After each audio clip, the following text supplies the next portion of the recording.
Bonjour à toutes et à tous, nous sommes le 6 mars 2022. Mon nom est Claude Laferrière, je suis spécialiste de la géopolitique, je détiens une maîtrise en droit international de l'Université de Georgetown à Washington, D.C. Je m'intéresse particulièrement aux questions de sécurité nationale, de droit international et de géopolitique, disons au sens le plus large. Je suis double médaillé du gouverneur général. J'ai fait du bénévolat pour la revue du barreau, j'ai fait du bénévolat pour les victimes d'actes criminels et, euh, et j'ai travaillé pendant 28 années dans les dossiers de grande criminalité pour le Service correctionnel du Canada. Aujourd'hui, cette vidéo euh, est un peu spéciale. Je vous fais une proposition à vous, mes abonnés, mes non-abonnés, et je demande votre opinion. Parce que je vois bien que le Canada est pris dans un chaos politique important. Le Parti libéral se maintient au pouvoir par une sorte d'alliance informelle avec les néo-démocrates, et le Parti conservateur a implosé au moins à deux occasions sous le leadership d'Andrew Scheer et de Erin O'Toole. Il se retrouve aujourd'hui comme une opposition sans chef réel. Il y a Candice Bergen qui tente de maintenir la barque, mais manifestement, le Parti conservateur est à la dérive. Et je le dis parce que j'ai été proche du gouvernement Harper pendant 2 mandats et que je vois aujourd'hui avec le retour de Jean Charest, je vois que les difficultés vont se maintenir, vont s'aggraver même, en ce sens que il y a à l'intérieur du Parti conservateur deux factions qui ne cessent de se polariser. En fait, le Parti conservateur se, se polarise de plus en plus entre une faction sociale, dite sociale, conservatrice sociale, et une faction dite conservatrice fiscale.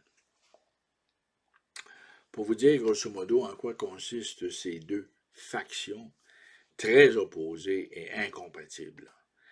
Et c'est que la faction sociale, par exemple, s'oppose à l'avortement, s'oppose à l'euthanasie, et très inspirée, enfin, trouve sa source dans différents groupes religieux situés dans l'Ouest, un peu en Ontario et dans les provinces maritimes. La faction fiscale euh, supporte l'avortement, supporte l'euthanasie et vise simplement à réduire la taille de l'État et à balancer le budget et à supporter l'entreprise privée. Là-dessus, les deux factions s'entendent pour balancer le budget, supporter l'entreprise privée et sauf que la faction fiscale a davantage, si vous voulez, de support dans les villes, alors que la faction sociale a davantage de support de sa base, si vous voulez, davantage dans les régions, alors que la base des fiscaux est plutôt dans les villes. Tout ça fait en sorte que le Parti conservateur est devenu, à mon humble point de vue, un parti complètement ingouvernable. Et le génie de Stephen Harper pendant 8 ans, ça a été de permettre à ces deux groupes incompatibles de vivre et de travailler ensemble, mais avec une certaine réticence et dans un environnement, je vous dirais, plus rationnel que émotif. Je vous dirais que sur le plan émotif, il y avait cette incompatibilité, mais la raison aidant, ils sont parvenus à faire beaucoup pendant une période, la période de Stephen Harper, qui, à mon humble point de vue, a réussi un coup de génie politique. Comment il a fait ça? Lui seul en a la recette. Mais tout ça pour vous dire qu'aujourd'hui, avec l'arrivée de Jean Charest, qui est un libéral clair et net, il est certain, à mon point de vue, à mon humble point de vue, que les conservateurs sociaux vont, vont quitter le parti, vont quitter la BAQ, vont abandonner le parti et vont devoir se trouver un nouveau véhicule politique. À mon point de vue, ça représente environ 40% de la base politique du Parti conservateur. Peut-être plus. Mon estimé se fonde sur mon expérience personnelle, mes impressions, là, mon guts, comme on dit, mes hunch. Et il pourrait se retrouver sous la bannière de Maxime Bernier. Ça m'étonnerait parce que l'engagement de Maxime Bernier sur le plan des valeurs fondamentales, il apparaît plutôt comme un libertarien, n'est-ce pas? Quelqu'un un peu comme Éric Duhem, très ouvert en matière d'avortement, sexualité, euthanasie, etc. C'est une approche qui est, je vous dirais, assez difficilement conciliable. Mais Maxime Bernier est ouvert à un débat sur la question de l'avortement. Donc, il y a possibilité que certains conservateurs sociaux joignent le Parti populaire du Canada. Maintenant, la stratégie de Charest va certainement être d'aller chercher des libéraux pour intégrer le Parti conservateur. Ça, c'est tout un challenge parce qu'il y a depuis belle lurette que libéraux et conservateurs, même conservateurs fiscaux, entretiennent des incompatibilités. Quand on pense au plan de dépenses, à l'attitude de Justin Trudeau dans le dossier de la pandémie, cette manie de créer de multiples programmes, d'imprimer de l'argent, ce qui va avoir des conséquences terribles sur l'inflation, ce qui a déjà à ce moment-ci des conséquences terribles sur le coût de la vie, l'inflation. C'est incroyable, l'augmentation du prix de l'essence qui commande tout le reste. Sa politique en matière environnementale qui consiste à défaire l'industrie énergétique du Canada, à ne pas supporter le pétrole, les gaz, la construction de pipelines.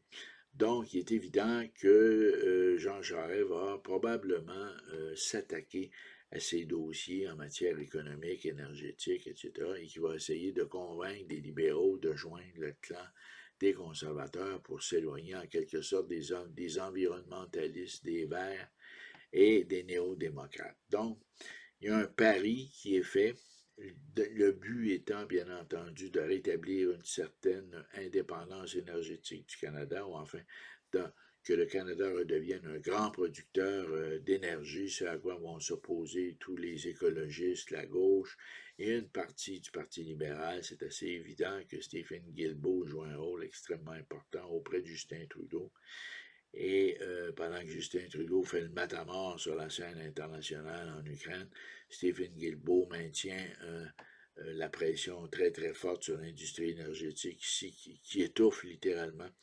Donc, on s'aperçoit que le défi de M. Charest est de plus en plus clair. Ça va être de rétablir la politique énergétique du Canada de façon à combattre l'inflation, ramener un prix de l'essence raisonnable, combattre l'augmentation des prix à la consommation dans l'ensemble pour tous les produits, y compris l'immobilier. Donc, ce qui a toujours fait la force du Canada, évidemment, c'est sa politique énergétique, ses ressources naturelles. Et là, on a l'impression qu'à cause de l'approche trudeauiste et guilbeauiste, on se retrouve devant un dead hand, c'est-à-dire devant une impasse, littéralement.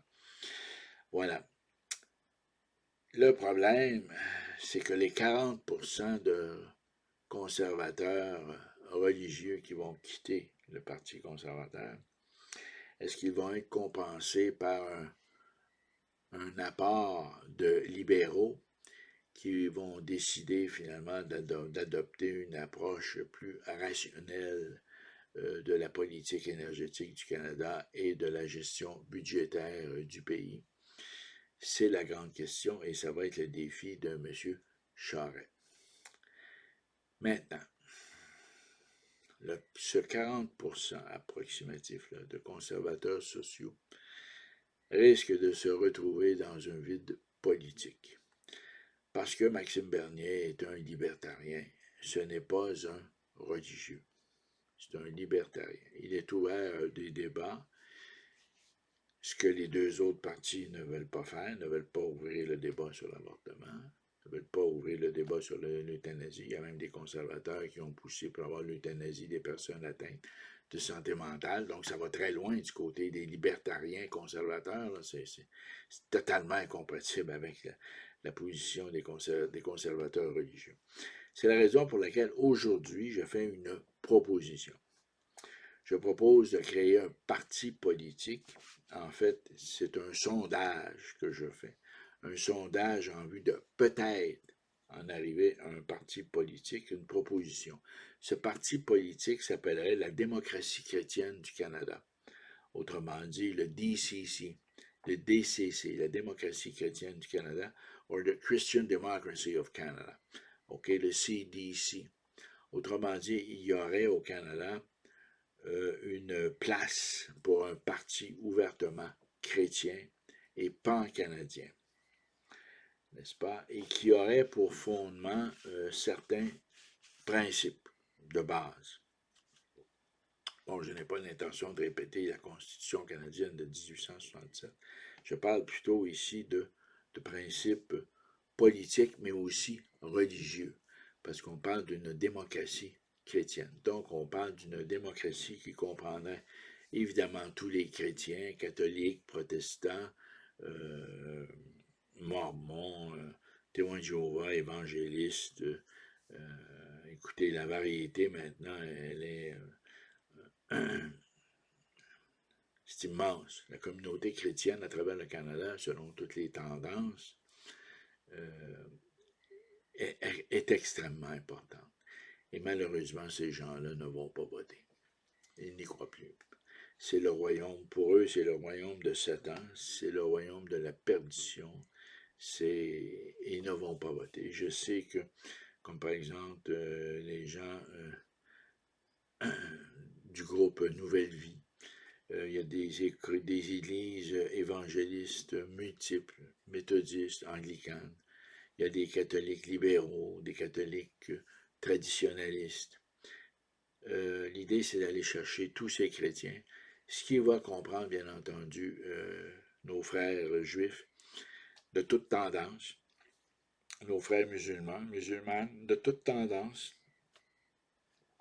même si on s'appelle chrétien, ça veut dire de comprendre tous les croyants. Mais c'est de trouver l'appellation exacte, qui pourrait comprendre tous les croyants. On pourrait parler d'un écuménisme, le parti écuménique, là, mais disons que sur le plan politique, c'est pas très vendeur. Donc, je préfère l'ouverture des chrétiens qui s'ouvre aux non-chrétiens. Voilà. Et le point fondamental de ma proposition, c'est de dire que la personne humaine, elle est inviolable, que la personne humaine est faite à l'image de Dieu, et que parce que l'homme est fait, et l'homme et la femme, bien entendu, est faite à l'image de Dieu, eh bien la personne humaine est inviolable.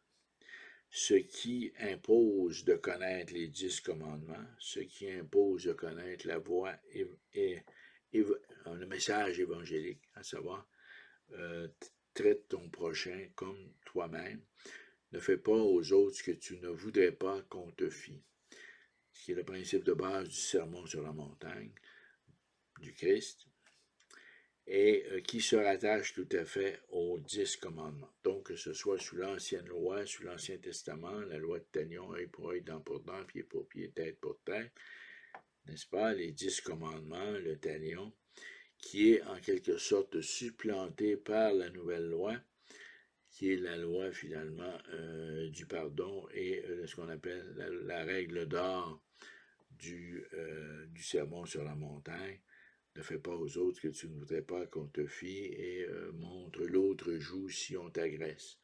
Donc, c'est une façon tout à fait, je vous dirais, splendide et efficace de ramener la paix parmi les êtres humains. Le deuxième point important de ma proposition, c'est le principe du consentement libre et volontaire. en matière de relations humaines, de relations d'affaires, et qui existe en droit civil, qui existe en common law, et que la pandémie, dans le dossier des vaccins, a bafoué de façon absolument honteuse, du jamais vu dans l'histoire du Canada, qu'on se soit réduit à ce point-là, qu'on ait bafoué nos principes juridiques à ce point-là. Consentement libre et volontaire. Libre, volontaire et éclairé. N'est-ce pas? Libre, je suis libre. Volontaire, j'exprime ma volonté. Et éclairé, on m'a donné toute l'information pour prendre ma décision, l'information objective. N'est-ce pas? Et j'ai pu faire mes recherches, j'ai pu ainsi formuler mon consentement. Donc, il y a cette idée d'un consentement libre, éclairé et volontaire. Le troisième point, c'est la préservation de certaines libertés fondamentales qui ont aussi été passablement secouées pendant la pandémie, à savoir la liberté de religion, la liberté d'expression et la mobilité. On a limité la mobilité de nombreuses personnes. Mobilité qui est toujours très limitée en date de ce jour, le 6 mars, là, parce qu'en principe, on devrait retrouver une mobilité à peu près normale à compter du 12. Bon, enfin, ça varie, ça a été le 14, ça a été le 12, bon. La liberté d'expression, ben là, écoutez, on assiste à un régime de censure absolument incroyable. Que vous écoutiez, c'est LCN, Radio-Canada, c'est la même nouvelle qui est finalement recensée, répétée, et c'est comme ça. Et la classe politique, premier ministre, ministre de la Santé, on les voit 2 à 3 fois par semaine venir nous faire la leçon. C'est vraiment la stratégie des petits pas. Un pas en avant, un pas en arrière, 2 pas en avant, 3 pas en arrière. Et voilà, parce qu'il n'y a pas de plan. Hein? Ça fait plus de 2 ans là, que l'opposition le demande un plan. Mais pas plus de 2 ans, je vous dirais, un petit peu moins de 2 ans. Là. Demande un plan sur la gestion de la pandémie. Il n'y en a pas. Le gouvernement Legault préfère la stratégie des petits pas, ce qui est la stratégie chinoise, soit dit en passant. Mais ça, je vais revenir là-dessus parce qu'il va y avoir une vidéo là-dessus sur la question de l'espionnage en Amérique. Et je vais être très précis. Donc, voilà. Donc, ça, c'est un autre point, la protection des libertés fondamentales, liberté de religion. Hein, on a limité l'accès aux églises, n'est-ce pas, sous condition du passeport, de la vaccination. On a limité la liberté d'expression et la liberté, la mobilité. Maintenant, le quatrième point, c'est que la formation politique à laquelle je pense supporterait l'implication des églises, des organisations religieuses dans la santé et l'éducation. C'est-à-dire qu'il faut revenir à la bonne vieille époque où finalement la religion, l'enseignement religieux avait une place importante dans l'éducation des jeunes en vue de former des comportements qui répondent et qui correspondent à des normes d'acceptation sociale et qui permettent finalement aux gens d'évoluer et se développer, si vous voulez, à l'écart de toute dérive, qu'on pense à la criminalité, qu'on pense à la toxicomanie et à d'autres dérives. Cinquième point important, la question de la langue. Bon, soyons clairs, en ce qui me concerne, l'apprentissage de l'anglais au Québec est absolument fondamental et doit être poussé, de même que l'apprentissage de la langue française. On parle de plus en plus du français qu'on écrit au son. Eh bien, par rapport à la communauté francophone internationale, les Québécois, là, on passe pour des imbéciles. Là, hein? Écrire au son, on n'écrit pas au son. Il y a une grammaire, il y a une orthographe à respecter, et il y a l'Académie française qui fixe certains paramètres, des directives, qui introduit des néologismes, des nouveaux mots, démantèle parfois certaines règles, en crée de nouvelles. Bon, disons qu'il y a une discipline de la langue. Dans la langue anglaise, c'est la même chose. Vous avez des dictionnaires, vous avez une certaine pratique. En anglais, l'approche est davantage empirique. Hein? C'est selon l'expression « how we do things », comment se font les choses. « How we do things », c'est beaucoup plus empirique. En français, on est davantage formaliste, n'est-ce pas? On accorde, il y a un organisme, l'Académie, et qui dispose de règles. Bon. Donc, pour moi, c'est important l'apprentissage des langues, des deux langues au Québec. Et la loi 101 me pose un certain problème. Il faut absolument que les Québécois parviennent à, si vous voulez, à maîtriser complètement par l'écrit et la parole la langue anglaise. C'est un devoir de, non seulement, je vous dirais, un devoir pratique pour affronter d'abord, pour avoir sa place sur la communauté internationale. Soyons clairs, en Chine, on parle anglais. En Russie, on parle anglais. L'anglais est devenu ce qui était à une certaine époque, si vous voulez, le latin, ce qui a été le grec à une certaine époque. Il y a des langues qui, à certaines époques, se sont internationalisées.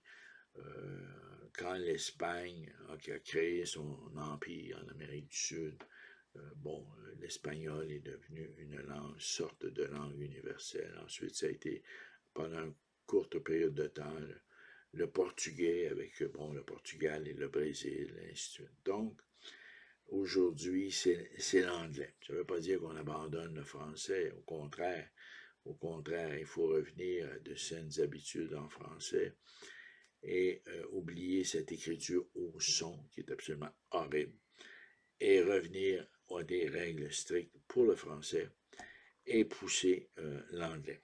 Voilà. Le 6e point que j'ai abordé aussi avec vous, et là, évidemment, je vais faire sourciller, mais ça, ce que je discute avec vous aujourd'hui, c'est une proposition politique. Ce n'est pas un exposé sur la géopolitique, c'est simplement l'expression de préoccupation. C'est d'imposer un service militaire entre le secondaire et l'université et qui pourrait s'intégrer dans la formation collégiale, par exemple,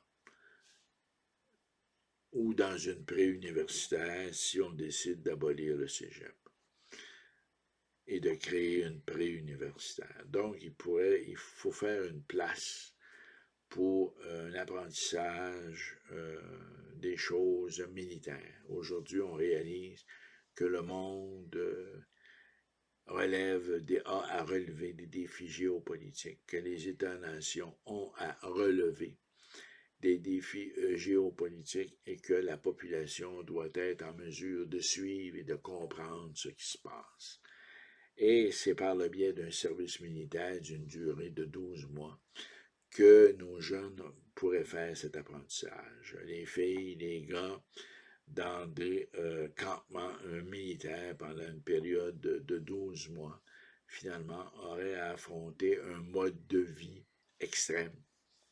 Le maniement des armes, la compréhension des tactiques de terrain, la compréhension du commandement au niveau de section, au niveau de peloton, de compagnie, de bataillon, etc., de façon à pouvoir éventuellement participer à un effort de protection civile, mais aussi de protection militaire. Donc, ce serait important que se crée un service militaire et qui viendrait supporter peut-être la formation d'une milice. Mais ça, là, je m'avance. Il faudrait d'abord et avant tout avoir un service militaire. 7e point, supporter l'entreprise privée et établir des balises au gouvernement. Les gouvernements sans limite et sans contrôle, ça ne doit plus exister. C'est ce que la pandémie nous a appris. Qu'on se retrouve avec des gouvernements où, par convention constitutionnelle, le premier ministre, dont la fonction est créée par une convention constitutionnelle, ce qui n'existe même pas dans la Constitution, puisque dans la Constitution, c'est la souveraine, c'est le gouverneur, la gouverneure générale, c'est le conseil privé de Sa Majesté, c'est ce qui existe dans la Constitution. Donc, le fait d'avoir un premier ministre dont la fonction est créée par convention constitutionnelle, qui détiennent autant de pouvoir, c'est totalement inacceptable. Il va falloir revoir cette conception de l'État où finalement nous avons une constitution qui est en grande partie non écrite et il va falloir que de façon décisive, les gouvernements, les assemblées constituantes fixent des limites au pouvoir du premier ministre de façon à l'encadrer, un peu comme ça se fait du côté américain avec les check and balance, que ce soit par une série d'élections qui ne seraient pas nécessairement synchronisées. Et bon, vous savez que du côté américain, par exemple, le président est élu pour 4 ans, les membres de la Chambre des représentants pour 2 ans, les sénateurs pour 6 ans. Donc, on peut dire que les États-Unis sont à peu près toujours en élection. C'est un peu l'avantage de ces élections multiples et des référendums. Les Américains, au niveau des États et au fédéral, peuvent facilement instaurer, créer des référendums pour décider de grandes questions. Généralement, ça se fait plutôt à l'échelle des États, les référendums, mais il reste qu'à l'échelle fédérale, la Constitution est bien harnachée pour empêcher des abus. Comme là, vous allez voir Biden avec les élections sénatoriales qui s'en viennent en 2022, avec tout ce qu'il a fait comme dépenses, et il va devoir payer le prix politique. Et enfin, je ne veux pas anticiper le résultat, on verra. Donc, un service militaire, ensuite un service, un gouvernement limité et sous contrôle, ce qui implique de supporter l'entreprise privée, bien entendu. Le 8e point, la création d'une école de la magistrature pour les juges. Donc, essentiellement, on met fin au système de nomination qui prévaut à l'heure actuelle, tant au niveau fédéral qu'à l'échelle des provinces. Une école de la magistrature selon le modèle européen, avec des apprentissages, des examens et en quelque sorte un retour au fondement du droit, mais avec l'apprentissage de décideurs juridiques, donc de décideurs. Ensuite, 9e point que j'envisage d'abord, c'est le bannissement de l'avortement. Le bannissement de l'euthanasie. C'est-à-dire les soins de fin de vie, mourir dans la dignité. Vous savez, on a simplement à couper l'alimentation en oxygène, ce qu'on appelle le support artificiel, et on n'a pas à injecter une substance létale. Ça s'appelle un meurtre. OK? De la même façon, pour l'avortement, enlever la vie à un fœtus de 6 mois, c'est un meurtre. Ça, je vais être clair là-dessus. Mais on a une société qui est en pleine dérive et on accepte l'avortement jusqu'à 8 mois, 9 mois, ce qu'on appelle des late abortions. Et on profite du vide juridique laissé par la décision Morgentaler. Et les politiciens ne veulent pas aller sur ce terrain-là. Aucun. Ils disent, ça brime les droits des femmes. Ça n'a aucun rapport, puisque finalement, il y a 2 êtres dans un. Et il y a des cas limites où il faudrait permettre une certaine intervention chirurgicale qui mènerait à l'avortement dans des cas limites extrêmes. Voilà. Et évidemment, il y aurait une politique pour supporter la famille, les enfants et les personnes âgées. On pense ici à la création de maisons multigénérationnelles qui permettraient aux couples de conserver leurs parents et en même temps d'élever leur famille. Le concept de maison multigénérationnelle existe déjà, il faudrait simplement l'étendre. Ensuite, il faudrait combattre le proxénétisme. Le proxénétisme au Canada est une plaie. Et certains grands médias, dans leurs annonces classées, ont ouvert la porte à toutes sortes d'entreprises qui peuvent avoir les apparences du proxénétisme. Et en offrant toutes sortes de services. Je n'irai pas dans les détails, vous savez parfaitement bien de quoi je parle, mais vous savez de quels médias il est question. Donc, la question du proxénétisme, autrement dit, des personnes qui vivent de la prostitution des autres et du trafic de personnes, etc., et qui s'annoncent publiquement depuis des décennies, n'est-ce pas, et qui génèrent des millions, des milliards de dollars, eh bien, il faut mettre fin à ça. Ensuite, la question des drogues, finalement. La légalisation de la marijuana, très mauvaise idée. Très mauvaise idée. On va faire ce qu'on appelle du backpaddling. On va pédaler par en arrière, on va revenir en arrière, on va rendre illégal ce qui est légal. N'est-ce pas, les magasins de potes?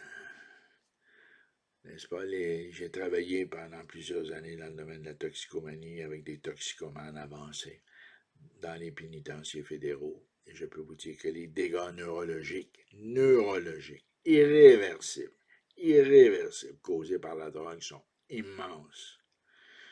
N'est-ce pas? Quand on veut tuer une génération, on légalise les drogues. C'est pas pour faire du plaisir, c'est pour éliminer la concurrence. Parce que pendant que le beau jeune de 17-18 ans est complètement paf, n'est-ce pas? Il plante ses examens, il plante son avenir, et ça permet à d'autres de lui dire « Bye bye, toi t'es fini, moi j'avance ». La drogue, l'alcool et d'autres, la surmédication, les cigarettes, le tabac, le vapotage, qui est pire que le tabac que nous avons connu. Donc, tout le dossier de la toxicomanie va devenir une priorité. Et la lutte contre le crime organisé qui s'alimente à même la destruction des autres. Fondamental. Finalement, le dernier point, la question du libre-échange et des relations internationales. Il va falloir que le Canada s'ajuste au chapitre du libre-échange pour favoriser un libre-échange avec des gouvernements qui ont des politiques analogues au chapitre des droits de l'homme. Autrement dit, l'époque où on fait de la business avec la Chine, pendant que la Chine torture, emprisonne et applique la peine de mort en série, ça c'est terminé. Terminé. Pas négociable. Pas négociable. Donc, autrement dit, il va falloir que toute notre politique commerciale, nos échanges, soient effectués de façon harmonieuse sur le plan du droit criminel et sur le plan des droits de l'homme, avec des pays, des États souverains qui ont des politiques très analogues ou qui accordent autant d'importance aux droits de l'homme, à la procédure en matière d'équité procédurale, en ce qui a trait aussi aux sentences. Autrement dit, un pays, on va faire des affaires avec des pays qui ont des politiques analogues aux nôtres en matière de droit criminel, de droits de l'homme. Et là, c'est parce que je veux faire une distinction très précise entre ce qu'on va appeler le droit substantif, là, les infractions à proprement parler, la procédure et les sentences. Autrement dit, éviter de se placer, de négocier avec un pays, de négocier des ententes commerciales avec un pays dont les infractions sur le plan du droit substantif, sur le plan de la procédure et sur le plan de la sentence sont incompatibles ou trop différentes par rapport aux nôtres, afin de prévenir, si vous voulez, la situation dans laquelle ont été plongés nos deux Michael, n'est-ce pas? Parce qu'il peut arriver que que ce genre de situation, malheureusement, se reproduise dans le futur. Voilà, c'était l'essentiel de ma proposition politique. Je ne sais pas ce que vous en pensez. J'ai fait un effort pour essayer de trouver un véhicule politique, un parti politique éventuellement, là, évidemment, là, je parle. C'est très spéculatif, c'est un parti politique auquel je pense n'existe pas. C'est simplement une spéculation que je voulais partager avec vous en ce dimanche matin. Et parce que j'ai l'impression qu'il y a de plus en plus de Canadiens qui ne se reconnaissent plus dans leurs institutions politiques et que les communautés chrétiennes de base existent. Elles sont nombreuses. Les communautés juives de base existent. Elles sont nombreuses. Et les communautés musulmanes existent. Les communautés bouddhistes existent. Et qu'elles doivent trouver un véhicule politique. Idéalement, un parti politique qui leur ressemble, qui exerce un effet miroir de leurs valeurs. Un parti politique avec lequel ces personnes puissent s'identifier. Je ne parle pas nécessairement d'un chef politique, comprenez-moi bien, là, je ne suis pas en train de faire un power trip politique. Ça pourrait être moi, ça pourrait être n'importe qui. J'ai pas l'intention, je vais simplement lancer des idées. Parce que ma formation initiale est en philosophie, j'ai même fait une scolarité de doctorat en philosophie, j'ai fait un bac, une maîtrise, une scolarité de doctorat, donc pour voir le monde des idées, c'est un peu mon monde. J'ai pas déposé ma thèse de doctorat en philosophie pour des raisons de santé, parce que je publiais aussi. Et j'avais en quelque sorte tourné la page de mes réflexions à cet égard. Et j'ai fait des études de droit, un bac, 2 maîtrises en droit. Là. Bon, en tout cas, tout ça pour vous dire que j'anticipe avec une certaine inquiétude l'arrivée de Jean Charest. Mais d'un autre côté, je comprends très très bien qu'à l'intérieur du clan conservateur, il a sa place pour, si vous voulez, rétablir l'équilibre budgétaire et rétablir la politique énergétique du Canada. Sauf que ça ne règle pas des problèmes de fond sur le plan des valeurs morales, de ce que doit être la société canadienne, de ce à quoi elle va ressembler.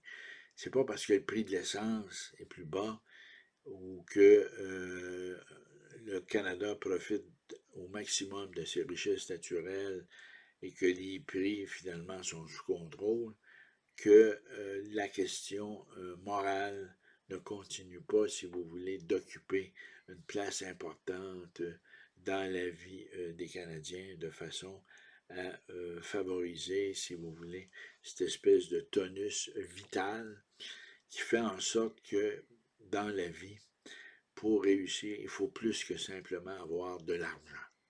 L'argent ne règle pas tout. N'est-ce pas? À l'heure actuelle, il est évident que les libéraux nous ont plongés dans un abysse économique important. Et là-dessus, l'arrivée de Jean Charest au Parti conservateur est certainement bienvenue. Je suis convaincu qu'il va réussir à... Enfin, je l'espère, là. Je l'espère. Mais le but de ma proposition, c'est peut-être parce que j'ai des doutes aussi. N'est-ce pas? Et que j'ai beaucoup de doutes et que ça m'inquiète.